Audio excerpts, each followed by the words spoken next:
Simon. Hello. Hey, Simon. Hello. Hey, Simon, it's Skylar. Simon? How you Hey, doing? Simon. Hello, Simon. What's up, Simon? Hello. How you doing? Hey. Hello. Hey there. Simon. Hello, Simon. Hello, Simon.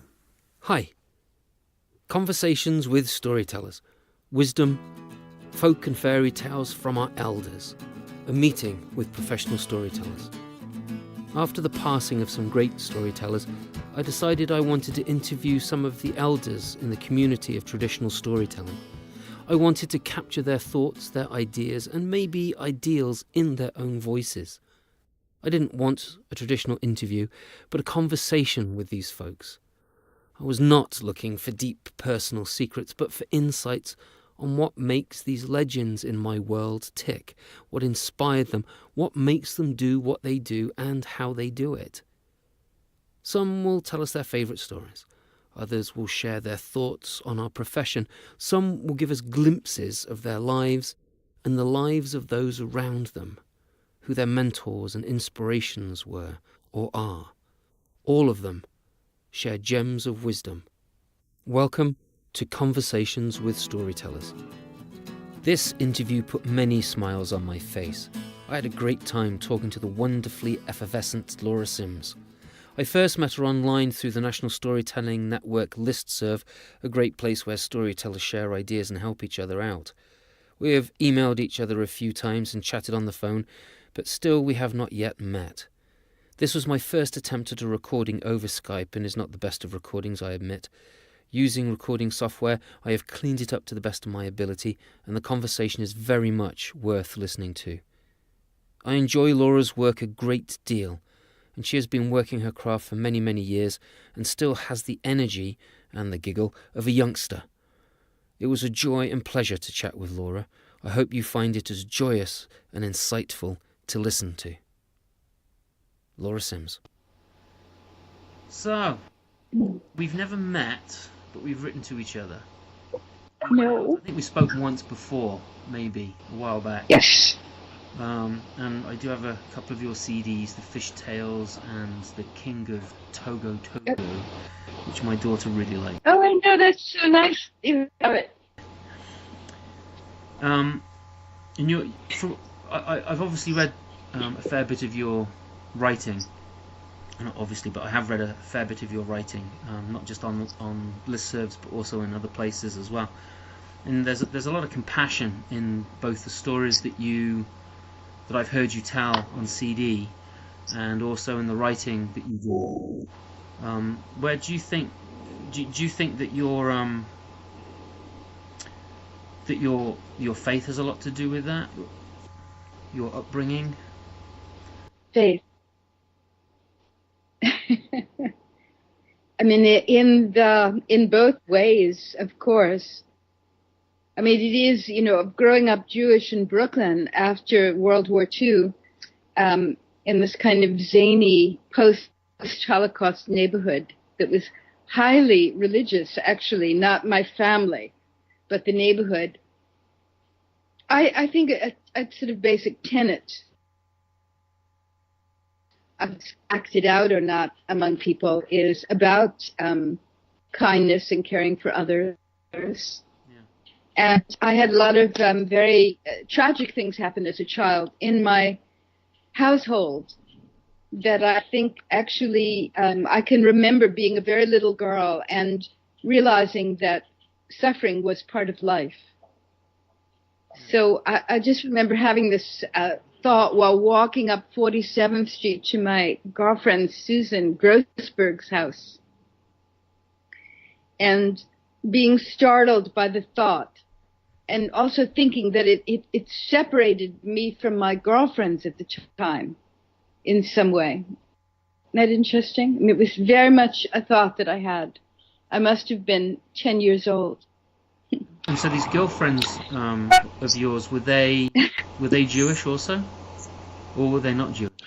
For the most part, yes. I mean, I lived in a predominantly Jewish enclave in a neighborhood that, Brooklyn is very, very big. I grew up in Brooklyn, New York, and around me were, the Italian neighborhood, the Norwegian neighborhood, the African American neighborhood, the Irish neighborhood. and my neighborhood was an increasingly Jewish neighborhood filled with immigrants who came to the United States immediately after the war. Many, many Holocaust survivors lived on my street, and it became from a sort of urban country street to a very, very crowded, very, very religious street with a lot of synagogues, like makeshift synagogues and kosher stores in people's basements, because there was this kind of tumult of settlement that was going on in the neighborhood. It's interesting because you don't normally think about settlements being inside a city borough like Brooklyn. But I think it's very much, I mean, now too, same thing. You know, there are whole areas where maybe at the moment, given the climate of my strange country, you know, not as many immigrants are coming in, but always, even in Manhattan, the neighborhoods are very defined by the immigrant populations that came there. So. And do they? So I lived in London for a while, and my cousin lives in London still. And when I was there, there were very, you know, same thing, very boundary-driven, cultural, ethnic groups of people in certain parts of London. But I know, because my cousin lives there, is that these areas shifted and changed. Is that the same in Brooklyn as well? Oh, yes, yeah. I mean, where I grew up become almost like an Eastern European shtetl. The Hasidic Jews now really own that neighborhood. In fact, Muriel Bloch, great storyteller from France, who you may know, and we've been very close friends for, 35 years. Muriel came to New York, and one of the things we did was go there, where I grew up, because we both were curious about a hotel that had replaced the bank on the corner of my street, which was advertised as a kosher hotel. And so it was like an expedition to discover what constituted a kosher hotel. And what we decided really was a hotel that had plastic covers on the furniture, the elegant furniture in the lobby, and a chandelier. But it's a very famous classic for me because I think my storytelling career really began because of the Jewish holidays. There's a Jewish holiday called Simchas Torah, which is the celebration of the Torah. And in my neighborhood, in the evening, the children, all of us, would line up outside the synagogue, and we would bring an apple with a candle in it, and then we'd be given a stick that we put in it, and on the end of the stick was a little Israeli flag, and they would light the candle when the lights went down, and we would make a procession from the synagogue along 14th Avenue down my street, which was the holiest street except for my house.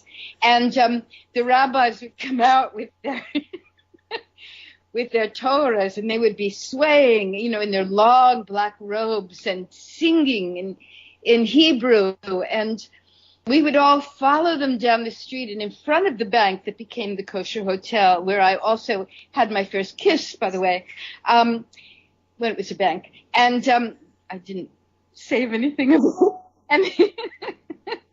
And so there would be a little, like, klezmer band.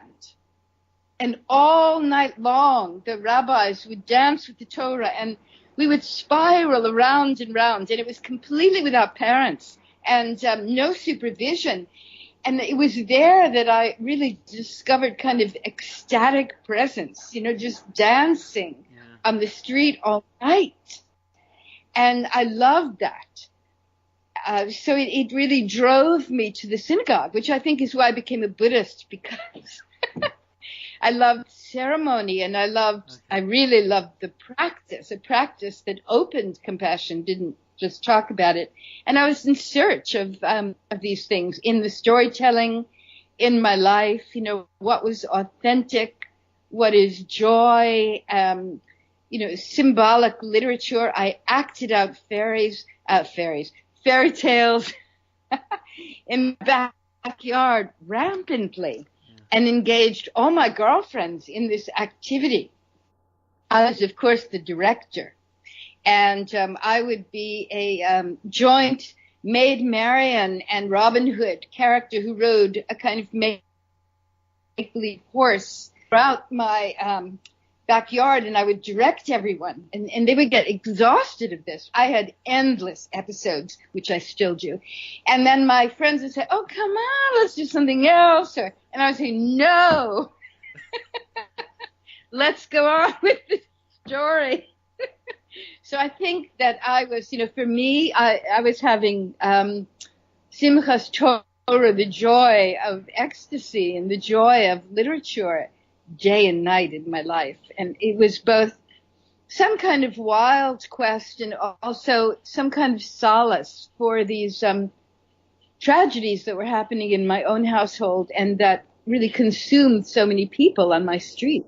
And my father was the neighborhood dentist, and I remember sitting, you know, it was after World War II, and as we grew up, my mother would have us sit in the waiting room by the window, so it would look like he had a lot of patience. I know that's right. And we were outsiders. So, and I think that I would see, you know, people sitting very quietly who had numbers on their arms.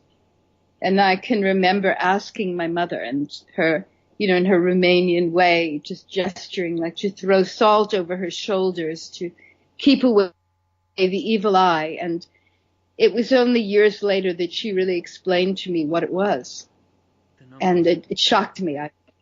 It shocked me. And then I read Exodus. I was always a sort of extravagant reader and read Exodus. And I remember sitting in the schoolyard with my head down on my knees and crying that was real in the world and possible. Yeah. And it matched these tragedies in my own household. So I think these are the threads of my whole life in this strange confluence of historical and social and religious events in the neighborhood after World War II. I imagine it was something like that in London as well, although people had left London and there was actual bombing, so you would have a different kind of storyline going on. But yeah, my aunt, she passed away a few years ago. She wrote she got cancer and she survived it for 10 years, and then she lost the battle the second time round. And so she did a mini biography for her grandchildren, and she sent it to most of the family, and I read it, and there was this one paragraph in it which talked about going to school during the Blitz. She lived in Birmingham, not in London, but in Birmingham, which is another town that was leveled like Coventry, like Liverpool, you know, like many of the big cities. And she said that my mum remembers the Anderson shelter that they would all go into, and the bombing would start. And they lived in a suburb of Birmingham, church bells instead of sirens. And today, my mum, if she hears church bells unexpectedly, she'll just start weeping because of that. But my aunt talked about how getting on the bus, the regular bus to school, and driving by, the bus would drive by these buildings that were still smoking or, you know, just completely destroyed, and wondering how many empty desks there would be when she got to school, which friends of hers would be missing because they were killed in the bombing that night, you know. And it kind of brought home to me the immediacy of it all, and the fact that still goes on now. It's just in other countries. It's not in my country anymore. It's not here in America, but it's like in these other places. There are still these civilians who are having their homes destroyed and wondering which friends, which family members are going to be gone, you know. Nothing changes when it comes to that kind of stuff, and it's really sad that we don't learn. You know, I think it's becoming very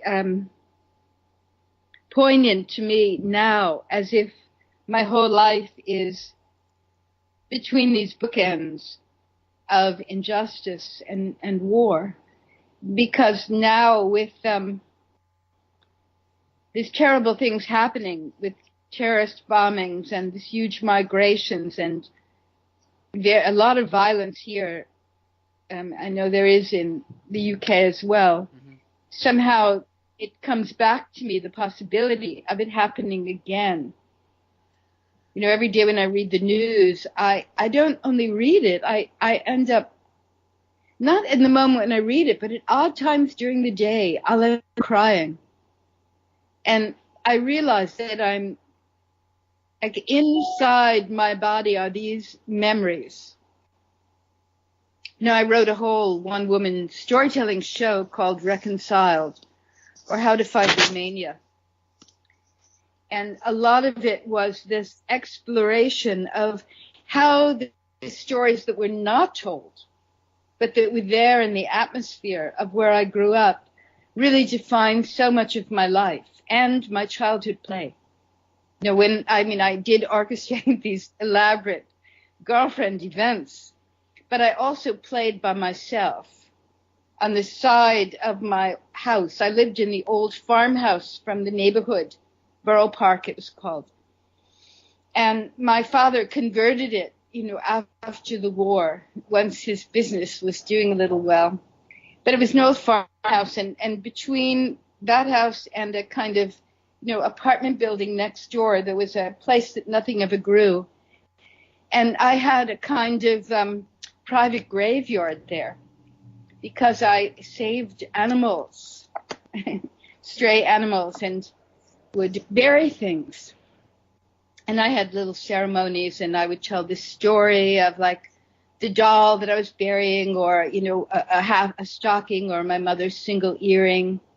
And I really was obsessed with fairy tales. So I sometimes would take this, my favorite doll was not the really beautiful French doll that was sent to me, but was this ragtag doll, which oddly was named after my father, called Lefty Louie.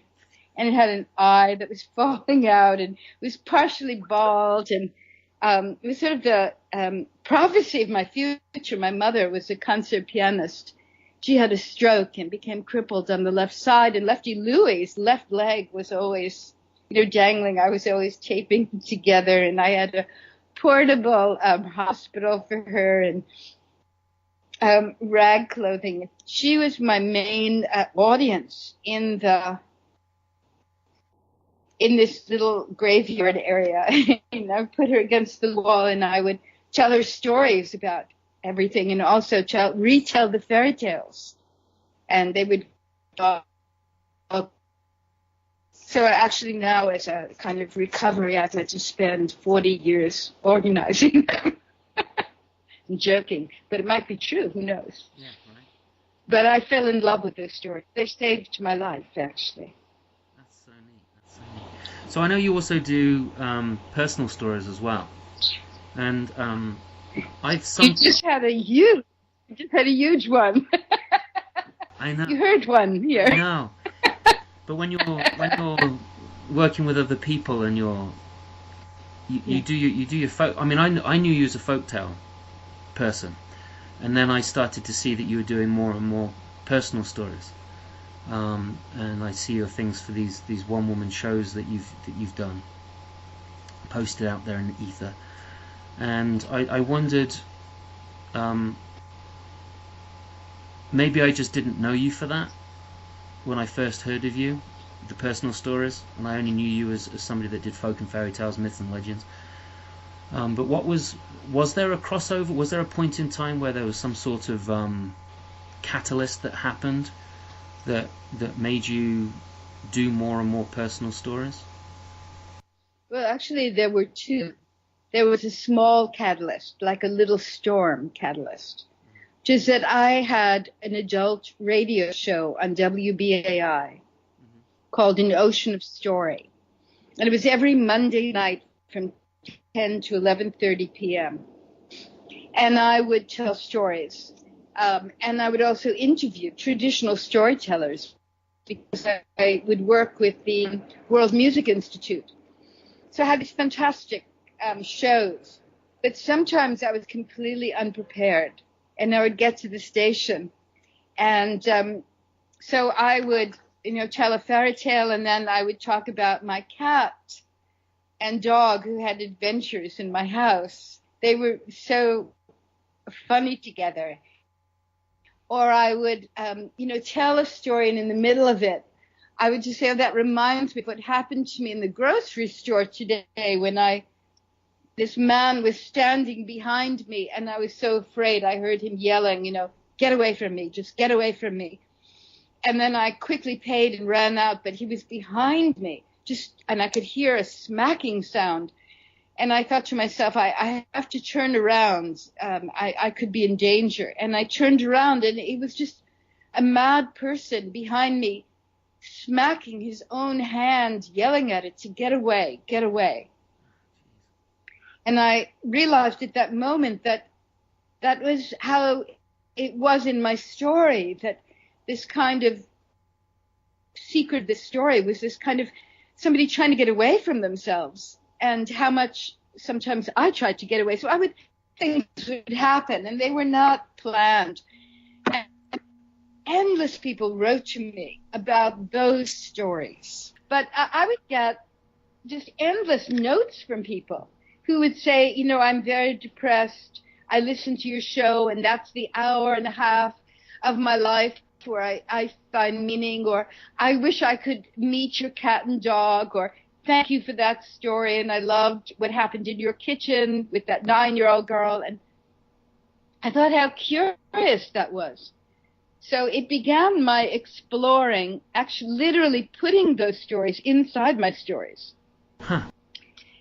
But because I thought to myself that people didn't understand the truth of the fairy tales, and they didn't get the mythic quality of their personal stories. So very often people tell the personal story, it's kind of self-preoccupied. Right. And it's not really a story. And they tell a fairy tale as if it's some make-believe, fantastic thing that's happening. But so I wanted to explore that. And so I did that. And then in 1989, the real catalyst was a sort of earthquake in my own life, which occurred because I was getting a divorce, and it was extremely painful. And then I discovered that I had cancer at the same time. And also, I had created these magnificent international festivals for Jonesboro. And I, in a way, was just sort of taken down. I was sort of like removed. And all those things happened together.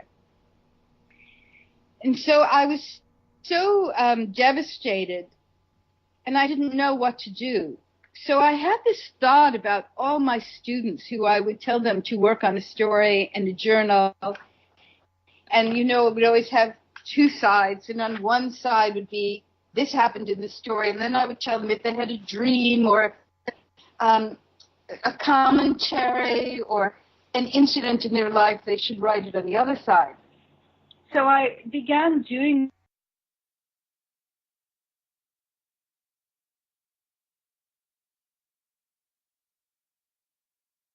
in which I began to explore the myth from the point of view of my personal descent and ascent in life. So I then performed that.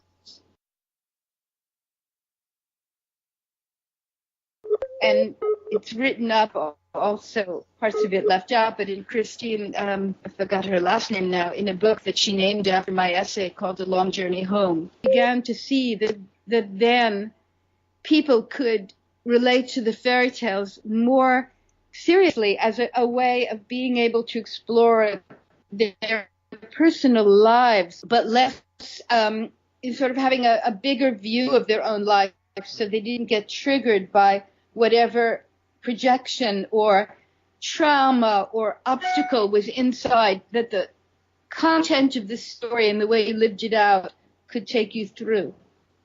Right. Which led to my doing these workshops in which I wrote down what I felt for myself was the sort of fundamental inner structure of the fairy tale, and then I had people work on pieces of that structure and then construct a personal fairy tale that had the integrity, not the time-tested symbolism and, embedded wisdom of traditional fairy tale, but could take people through a journey that was also was very penetrating and intimate, but gave the detachment that allowed you to go through the journey, at least on an imaginative, restorative way.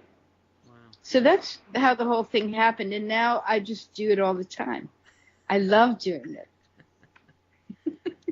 Like I can tell a story and then say, and she wandered on the desert for 12 years. Such a long time. Let me just tell you the story. There you go. So one of the things I did want to touch on was, you've got awards and you've set up so many different programs and platforms for story. But I also read that you've done work with UNICEF and also the IMC, the International Medical Corps, and that you've done work in Haiti, and you also adopted a young lad from Sierra Leone. And I wonder what, working with UNICEF, working with the IMC, and this young man that you adopted, what kind of effect did that have on your life? And maybe what made you adopt this child this young man from Sierra Leone? Perhaps, there's so many things that always, but I think that when I met a Tibetan Buddhist teacher, which is something that happened to me in my mid-20s, and it was, I was sort of searching for something because I kept reading. I worked for the Museum of Natural History as a storyteller, and I had sort of access to this library behind the library. And I would read all of these missionary journals seated on the floor. Just utterly, for years, I was going to school. And the films that actually were there of Blackfeet myths over a body and bringing someone who looked really ill back to life. That these people were highly initiated and trained, and I thought there's no way that I could be trained in that way until I met this very uncanny Tibetan Buddhist teacher. And then I just decided to do it because I thought if I'm going to find my mind, what is the mind, I have to have a practice and I have to have a teacher, otherwise I'm constantly reinterpreting it back to what I already know. So I need some daring guide. And obviously the Rasmussen's Inuit shamans were long gone and they weren't going to take me on. They might have done if they met so you. This is how I did that. One of the primary teachings of Tibetan Buddhism that completely sort of knocked me over and also made me understand a lot of things about the fairy tales was this idea of gentle expression. So if you go to a Tibetan museum or even, at the British Museum, you see these almost monstrous tankas. They're paintings of deities, with 12 heads and violent weapons and standing on bodies and their tongues out and eyes bulging and then it'll say this is the deity of compassion and you think, wait a minute. Yeah. I don't want to meet him or her on the street. But I began to understand little by little that power with two parts of it. One, that sometimes the skillful means of compassion is that egoless fierceness to stop violence and transform it on the spot. Mm-hmm. What was that? That each one of these weapons wielded by the monster was actually a weapon not to harm but to cut the ego. You know, though. Like ego of myself. I have an opinion of myself. I am who I am. I will not change. But here is so this idea that deeds are devoted to transforming into compassion. So when I was hired by UNICEF, Norwegian People's Aid, quite an accidental hiring, to work in people's voices, also it was in 1996, and I began to hear these kids' terrible stories, child soldiers, rape victims, street kids, criminals, prostitution. And I was listening to their stories. Something almost voyeuristic and nauseating about the way in which we all listen to their stories of tremendous horror. And that's what we wanted. We wanted the horrific details. So then, everybody could write about what a terrible situation it was and raise money. And so I began to explore this whole idea of transforming monsters, which I would have them, instead of, after they did that, I would have them create monsters of their imagination and then have attributes that they then could transmute. Like if that monster could do something really good and use the power for good, what would they do? So imaginally, this transformation would occur. So I began to do that everywhere. And one day I will write about it because I have a book called In Praise of Fear and Monsters in Mind. I just need to have a praise of money and time. But so when I met these kids, instead of seeing them as either victims or monsters, I thought about how extraordinary it was that they were there to help other children. They wanted to be spokespersons. They're the transmuted monsters who had been through so much suffering and so much violence. They didn't want any more violence in their lives, and they could devote their lives to healing others. They understood the key that when you care only about yourself, you're not a happy person. And if you care about others, you are a happy person. So I think that's sort of at the base of how that all happened with Ishmael, and there were 3 other boys that I got out also, because I felt that they deserved a chance to be amazing human beings in the world. And Ishmael's proved that. Which each one of them is, in their own way, in their own journey that they've had. Oops. So that's sort of how it happened. It was very complicated, and I had no knowledge how to do it. And so on the day that I decided to do it, to get Ishmael out of the war, I thought, I don't know how to do this. So maybe if I do one thing or 2 things every single day, or call 2 people out of the blue, something will happen. That there's, like in the stories, because this happened, something else will happen. Right. Because I turned this road, there's an old woman with a seashell, seated on the top of a mountain, and she knows the way. So I thought, well, maybe this will happen. I lived by my story. I lived by my stories, seeking signs and listening. Yeah, right. If I don't do that, everything falls apart, as a matter of fact. If I try to live a normal, conventional life, nothing happens. So I'm a servant to my storytelling. I work for them. I'm an secret story agent. My ex-husband used to call me a story spy, because if he tried to tell me a concocted story, I could always hear in the sound of his voice. And then I would ask the question. Now we're great friends, and we always laugh about that. I mean, I have lived, I've lived as a storyteller since I was 20 years old, and I'm 70. That means that I've been doing this for 50 years. I have to tell myself this over and over because I can't believe it. Yeah, it's a long time. Today I was reading a story that I helped to edit many years ago for a Bhutanese folklorist. And I realized that I loved this story, and you probably would love it. about Meme Hele Hele. Do you know this story? It's a classic Bhutanese story about a really contented man who was digging and found an enormous turquoise.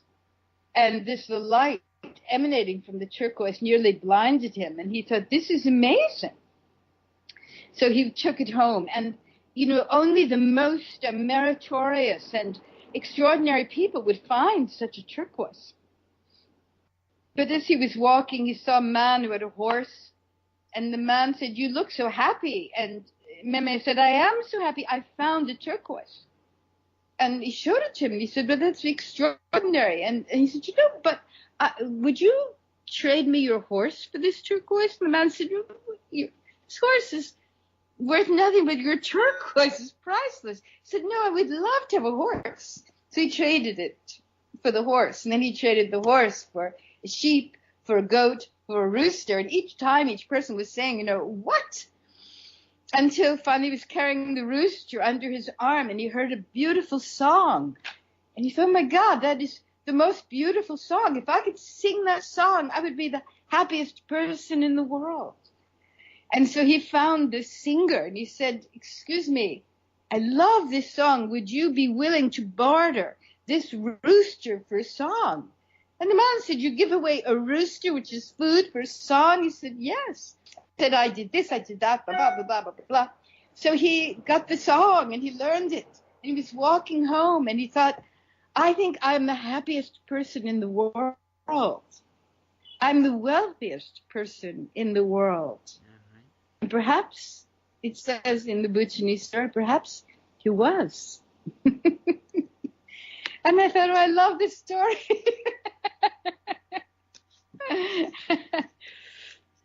I like that story too. Everybody said, he's a fool. What a fool. But not if you have retain the happiness, right? I mean, that's more important than anything. The contentedness. One more question. What's the question you ache to ask? The question, I guess, that I ache to ask, well, there's two. One of them is, you worked with the Real Myth Ensemble for Fish Tales. Yes. That CD was just an amazing soundscape with stories embedded in it, and I really liked that. What was that experience like working with the Real Myth Ensemble? Well, we performed together for many years together, and we also worked on a lot of other things, and they were great musicians. The CD that came before it was Four-Legged Tales. And then we did Fish Tales, and actually I'm now going to actually, after all these years, do winged stories. But I was working, I've always worked with musicians. I've worked with great musicians. I still do. And it's so finding a musician who can work with me to not illustrate the story or create background music, but can really work with the kind of invisible emotional journey of the story, so that the unspoken part of the story keeps deepening, like the ripples of deep waves underwater that will carry the emotion or the feeling beyond. And some sense of culture, and we work very hard at it. Just finding the right people is what makes the difference. Someone who really listens. Who doesn't want to illustrate or be clever, so that's why I called like Randy Crafton and Steve Gorn and Jorge and others who were on there. I worked with African musicians, and actually my son's voice is on that one too. He did the rap song for I think it's Lobster. Somebody else who says, "Hey man, yeah. So step on my fin," But so the clue to it is, how do I still have the fullness of my deep relationship to the audience? Because there are musicians who I work with who obstructed that. They didn't mean to. I mean, they were wonderful musicians, but they didn't have that extra surrender to relationship. Right. Really deep listening in, and also willing to let the story rise up to be that which holds the mind, and then the music does its work. So I would work, in conjunction, a little bit like I did in my backyard with my girlfriends. Okay, now this happens and that happens, and you go over there and you do that. And so general storyteller prevailed to some degree, but now I really listen. Like they'll say, hey, listen to this or try this, or what do you think of this? And I think they love it. They love it too. They're very accomplished. They have nothing is at, they're not at risk of something. They're not, what's at stake is just creating something really wonderful. Yeah. So we had a good time. Julia Haynes, who I met many years ago, the same time that I met this great kora player, is playing Celtic harp on the Seal Maiden. And she also is on Women and Wild Animals. She plays the kora on that. Just a wonderful musician, and we've worked together. Now it's 25 years. Wow. More, maybe. So my last question. I know you've met a great many storytellers through your career as a storyteller. Mm. But out of all the storytellers who you've not met, either living or dead, who would you like to meet if you could name one of them? And I know that's a hard question. Well, in a way, thinking about it here, I don't know. I would have liked to have heard Ruth Sawyer. Yeah. Although she was probably more literary than storytelling. And but I would have loved to have heard Amadou Hampâté Bâ, who is from Mali.